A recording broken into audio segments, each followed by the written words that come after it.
third factor hybridization, and fourth factor atomic size. Right.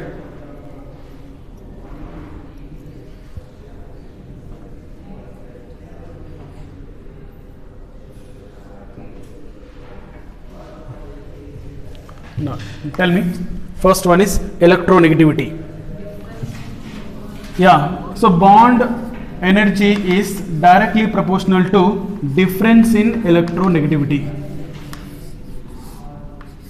If the difference in electronegativity is more, if the difference in En is more, bond energy will be more. For example, take 17th group element HF, HCl, HBr, right?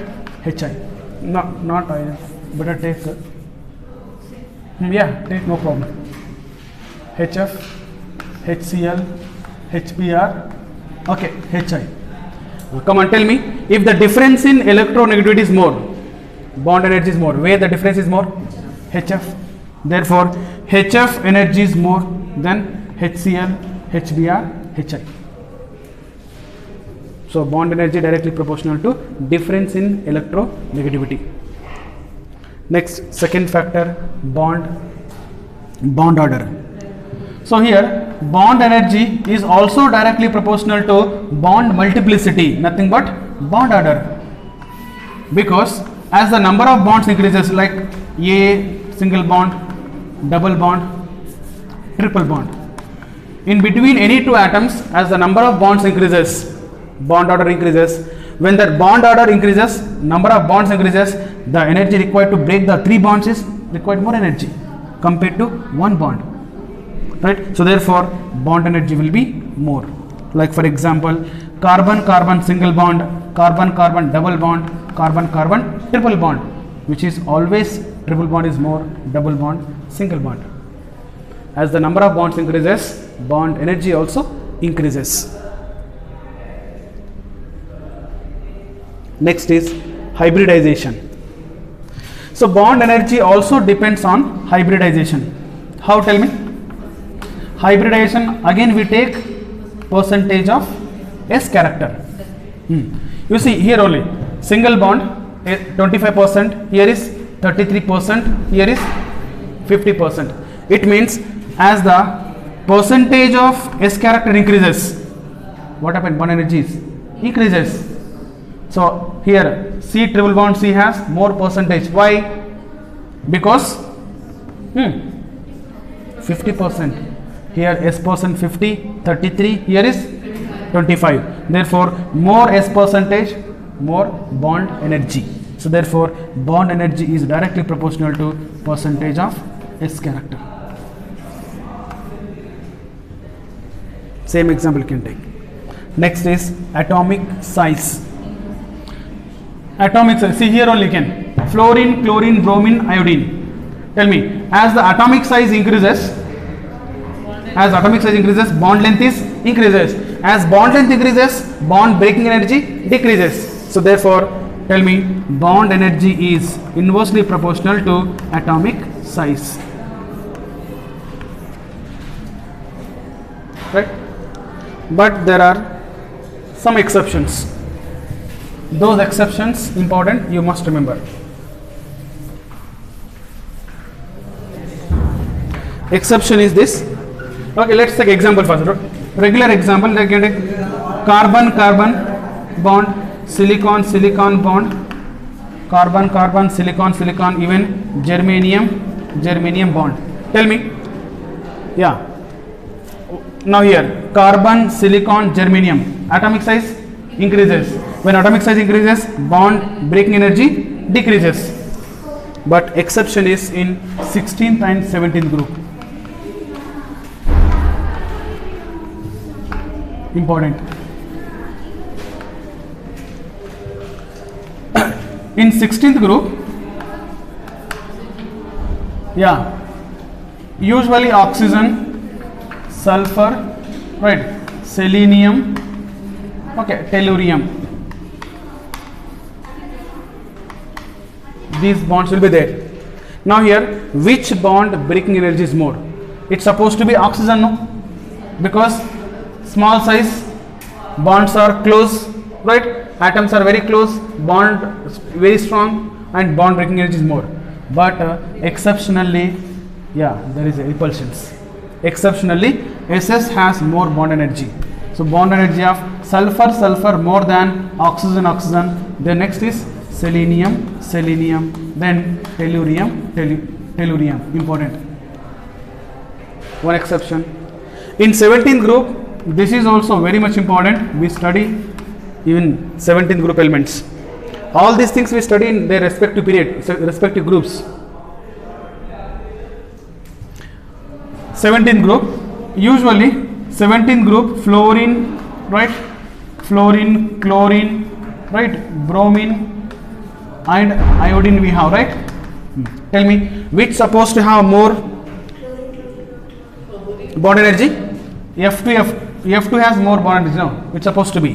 But here chlorine has more bond energy, then bromine, then fluorine comes here. Important. Iodine. Right? So these are the important factors affecting bond and their parameters. Right on. So what is dipole moment? And here also its application is important. So dipole moment, it's denoted by mu. Mu is equals to delta into L. Right? Tell me, how do you define dipole moment? The product of charge and it's a product of magnitude of charge and length is called what? Dipole moment. So therefore, the product of charge, the product of charge and magnitude, charge and the product of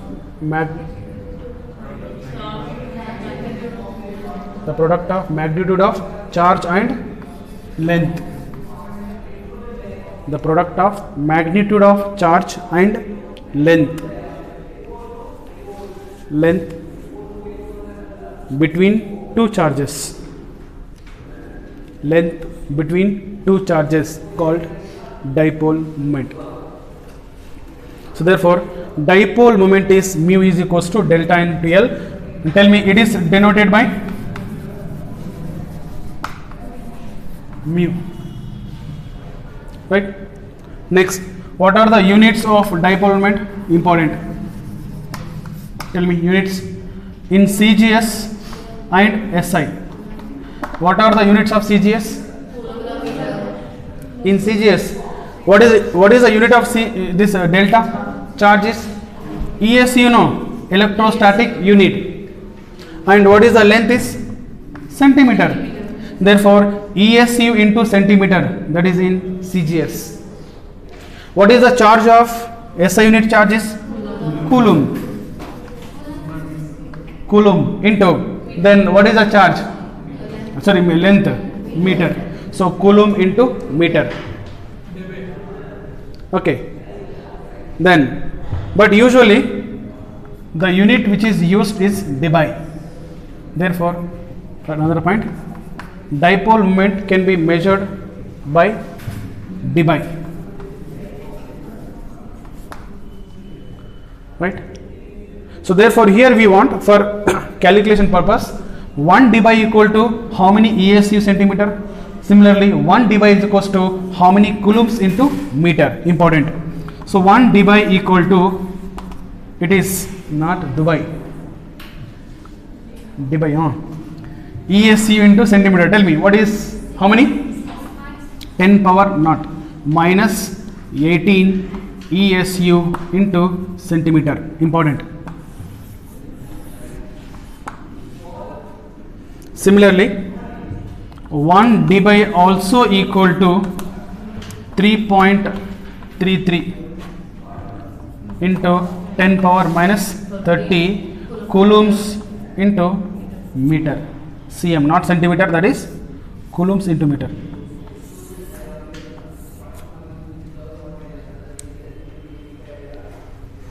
Okay. Next point. Then dipole moment is whether a vector quantity or scalar quantity.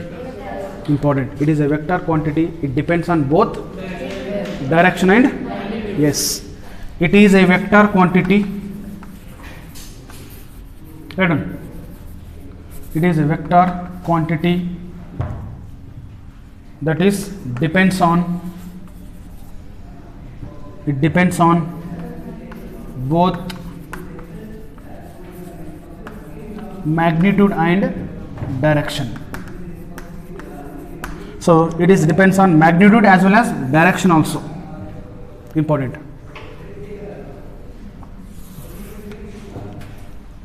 Right? Do you know it is denoted by how it is represented or denoted with crossed arrow? No? Dipole moment is shown with it is a crossed arrow. So this crossed arrow shows what? Direction of charge. No, it's a direction of the charge or direction of electronegativity. Right, where there is a more electronegativity, where there is a more charge movement, so it shows direction of movement of charge. Okay. Next, let's see calculation or determination of dipole moment.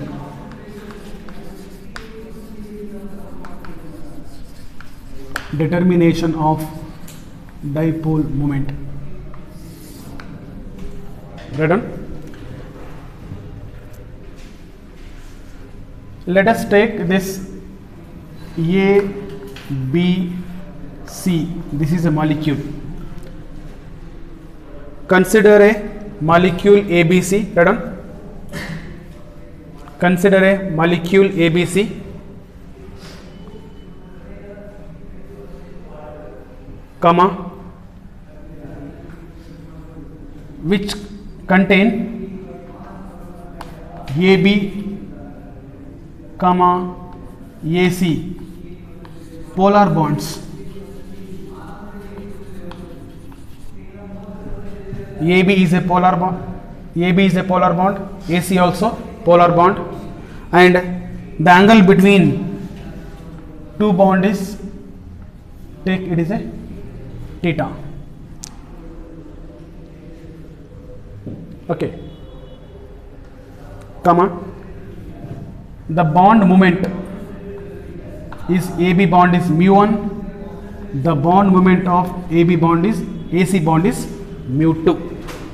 That is mu1 and mu2 are bond moments.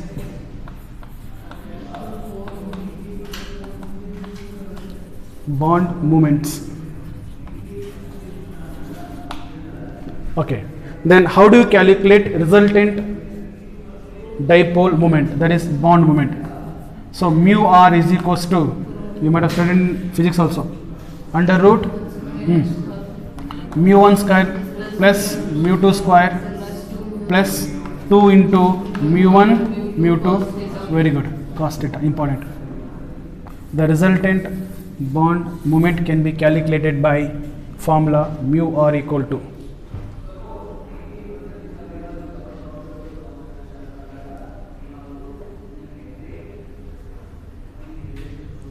okay. Now here let us take case 1, 2. Case 1, if theta equal to 0, come on, tell me, if the theta equal to 0, cos theta is 0, means cos 0, cos mu1 plus mu2, no? Will you get? Very good, you are all mathematics students. Mu r become mu1 plus mu2 barutta. Okay, that means here listen, when theta equal to 0, cos 0 is 1, right? Cos 0 1, therefore you will get on solving you will get mu r equal to mu1 plus mu2. That means mu r is what? maximum. When the mu r is maximum, when theta equal to 0. Next, case 2. Can you tell me when the mu r is minimum? Yes, case 2. If theta equal to 180, because cos 180 is minus 1, right? When, yes, then mu r become, it is minus 1, right? It become, on solving you will get mu 1 minus 1, sorry, mu 1 minus mu 2. So it means mu r become minimum when cos that is theta equal to 0, with theta equal 180.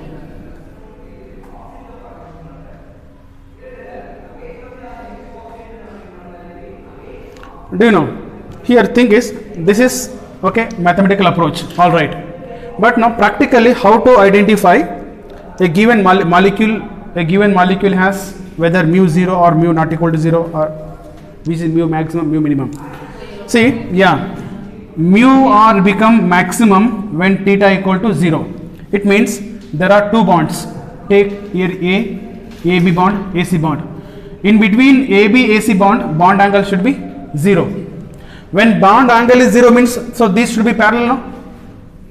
Yes or no? Both the bonds should be parallel in one direction, no? If both the bonds are parallel in one direction, then theta equal to 0, then it is maximum. But both the bonds parallel, is it possible? Then B equals to C. Do you understand my question? Parallel means maximum, that's what, okay. When both the bonds are parallel, maximum. But here atom A is there, now BC. Atom BC means we should add both the atom like this, it should parallel. Is it possible? Then how to write? Dn. Then here we need to show the moment of electrons like this. If the moment of electron is upward direction, other atom should have moment of electron upward direction only. If it is, for example, take A, this is a B, it is a C, okay. Now direction, yeah, what is the moment of the electrons? The moment of electron should be in same direction. It may be, it means parallel, it should be like this, no?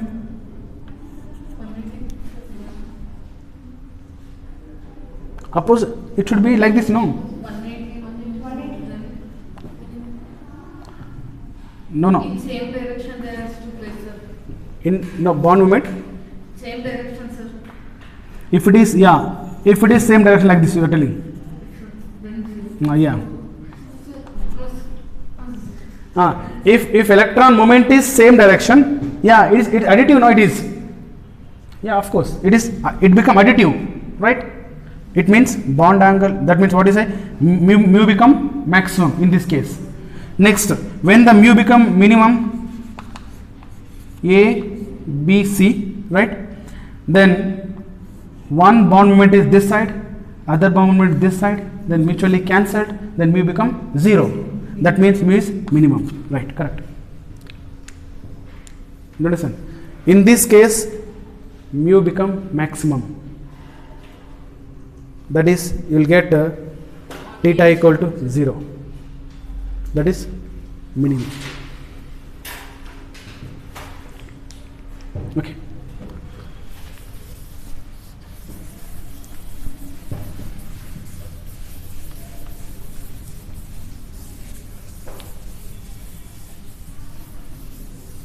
Next, applications of dipole moment. Applications of dipole moment.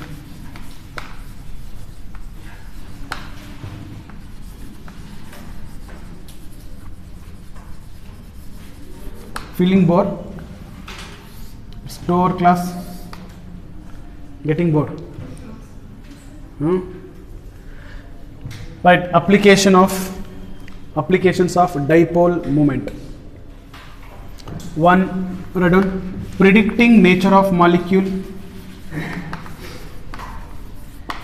predicting the nature of molecule.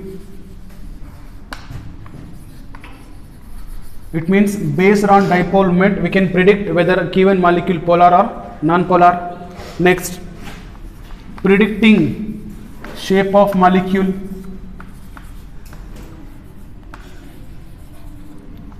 Predicting shape of molecule. 3, calculation of percentage of ionic character.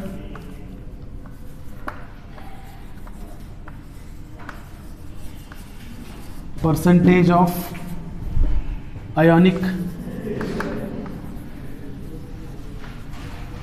character.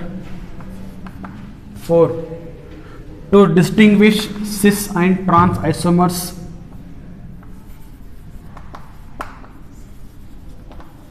To distinguish cis trans isomers. 5, to distinguish ortho meta para isomers of benzene. To distinguish ortho comma para and meta substituted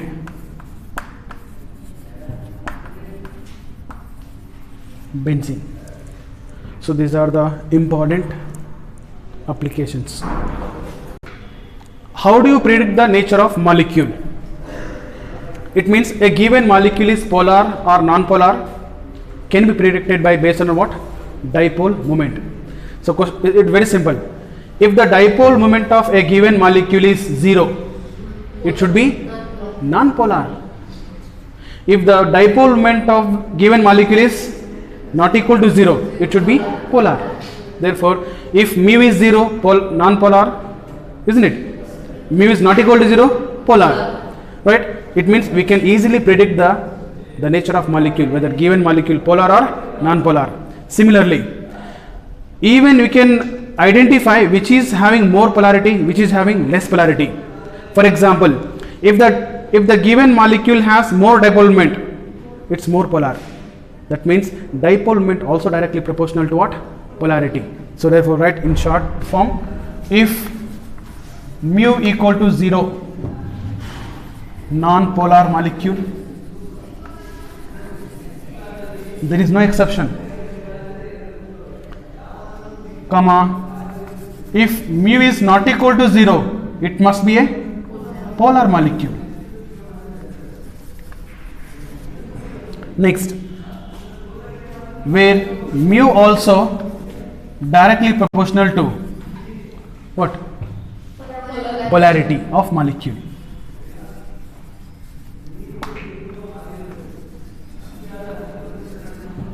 Right? For example, let us take CO2, BeCl2, even boron trifluoride, CH4, etc.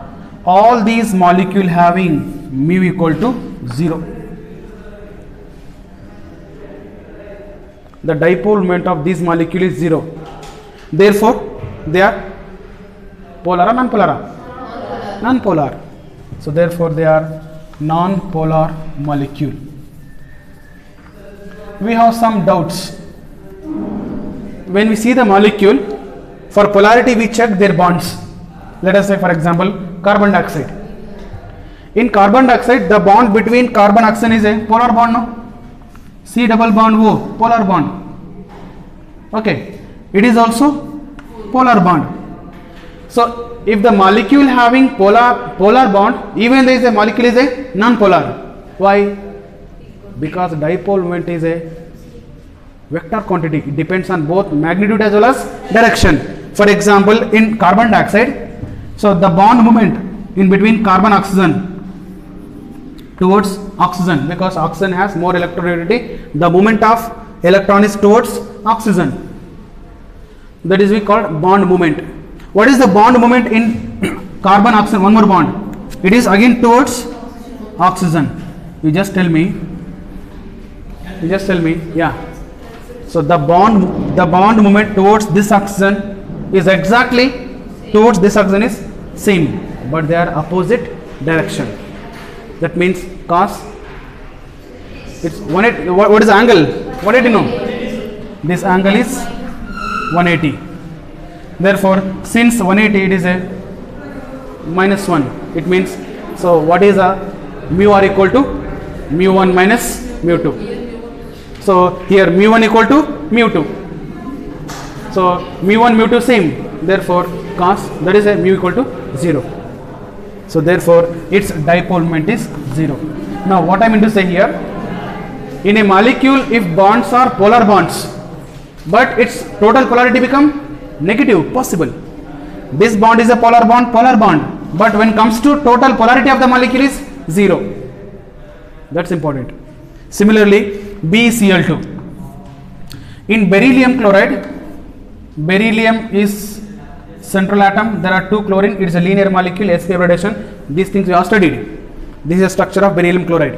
In beryllium chloride, the bond moment, beryllium chlorine has more electronegativity, chlorine has more electronegativity, right? The moment of charge or electron towards chlorine, so both are opposite. Then the bond moment of this bond and this bond mutually cancelled. Okay, here also 180 degrees, right? So therefore theta is 180 and mu1 equal to mu2, then mu r equal to mu1 minus mu2, both are equal, it is 0. So like that it is also mu equal to 0. Right? Similarly, boron trifluoride. In boron trifluoride, boron undergo sp2 hybridization. The geometry is trigonal planar like this. It is a trigonal planar. Now here also bond moment, you see the bond moment towards fluorine, right? Then the resultant bond moment of these two mutually cancelled by this. Similarly, the resultant bond moment of these two mutually cancelled by this. But of course this is a polar bond, but when comes to total, the net polarity, it becomes 0. Therefore the dipole moment of molecule is 0. If I ask polarity of the molecule is 0. Okay, so like that even you can take CH4 also will get same. Okay, next one more question or one more example. Let us take polar dipole moment also directly proportional to what? It is the polarity of molecule. Next, here dipole moment you can take directly proportional to, it is electronegativity. Now for example, take HF, HCl, HBr, HI. So which of the following molecule has more dipole moment, more polarity? Obviously it is HF, right? HCl, it's supposed to be HCl, HBr, but here one exception is the dipole moment of HCl is more, just like electron affinity you have studied, no? So the same reason you can write here, HCl has more dipole moment. Okay, no, not okay, it's not. That is in comes in methane. This is same, but when comes to, I'll go an example. Methyl fluoride, methyl chloride, methyl bromide, methyl iodide. So here this methyl chloride has more dipole moment compared to methyl fluoride. Okay, this is, take as this is exception.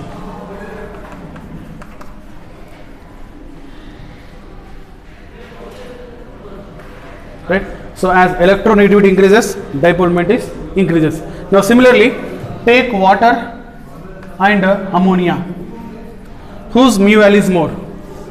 The dipole moment of water is, it is approximately 1.84 approximately, it is 1.49 approximately dBi. Okay, dBi. Tell me why? It is electronegativity. So dipole moment is directly proportional to electronegativity. Oxygen has more En than nitrogen, so therefore more dipole moment. Can you tell me? The dipole moment of water is mu H2O, equal to, it is 1.84 dBi. What is its dipole moment in coulomb into meter? So its value should be in coulomb into meter is what? So we know that 1 dBi is equals to 3.33 into 10 power minus 30 coulomb into meter. Therefore multiply with this. So 1.84 into 3.333 into 10 power minus 30 coulomb into meter. That's it. Okay.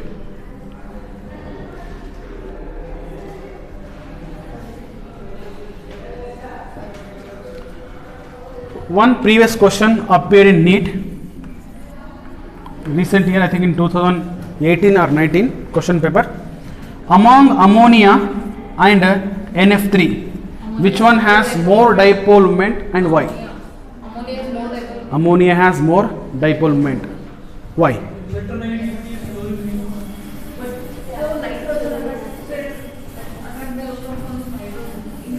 Central atom is same, nitrogen, nitrogen. Surrounding atoms are different, right? One is a hydrogen, in other cases fluorine, right? Come on, tell me.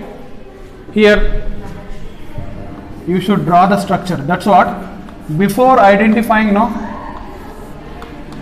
better you draw the structure, then you can identify exactly. This is the structure of NF3. We need to calculate the resultant bond moment, isn't it? Nothing but we call dipole moment, resultant bond moment. Can you tell me, among nitrogen, hydrogen, whose En is more? Nitrogen. Therefore the bond moment is towards nitrogen. And electron have more electronegativity and more charge, obviously. Now tell me, so the bond moment all in one direction, no? Therefore it is additive. Right, mu1, mu2, mu3, mu4, all are additive. You will get resulting bond moment is always more. In case of NF3, in NF3, tell me, fluorine has more electronegativity compared to nitrogen. Therefore, the bond moment is towards fluorine. This is all right. But the bond moment towards electron is always towards electron. But here is what? This is towards electron and these three are opposite. Here the resultant bond moment is decreases. How much decreases? That's different, but it is decreases. You see, all bond moments are one side. Here bond moments one is opposite. Therefore the resultant bond moment of ammonia is always greater than NF3. Okay, like that you can identify. If they ask question which one has more bond moment, better you can use this, okay, but here it will get wrong now. Fluorine has more electronegativity, it's supposed to be more, but this is more, right? So therefore the resultant bond moment can be identified by only structures.